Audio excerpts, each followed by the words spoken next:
Professor Farnsworth and Bender argue over whether robots actually have an evolutionary history. One day, the professor releases nanobots into an alien body of water, but the experiment backfires when the robots begin reproducing uncontrollably. They evolve into huge swarms of mechanical scarab-like creatures that corrode the ship, trapping the crew with no way to escape. With no other option, they grab some pizza and flee into a nearby cave. Bender lights himself up to provide illumination, and the crew shares what food they have left. Pineapple. Ugh. The professor claims he brought plenty of dehydrated food, so the crew is forced to leave the cave to search for water.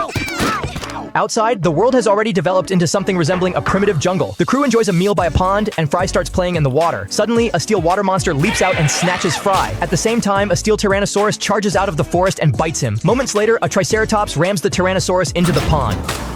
The water monster, the Tyrannosaurus, and the Triceratops all begin fighting in the water, plunging the scene into chaos. Just then, a solar flare wipes out the mechanical dinosaurs on a massive scale. The powerful electromagnetic pulse causes the machine dinosaurs to short-circuit and shut down. Using parts salvaged from the robotic dinosaurs, the professor builds a crude spaceship. The ship runs on solar power, so they have to wait until daylight to leave. That night, the crew rests in the cave, but Leela and Amy are quietly kidnapped. By the next day, the robotic world has already changed again. Fry realizes that Leela and Amy are in danger, and the professor begins constructing weapons. By the time the weapons are finished, Leela and Amy have already returned. However, robot civilization has advanced far faster than anyone expected. When the crew prepares to leave, an entire robot society has already formed. At last, the professor is forced to admit that robots truly do have an evolutionary history.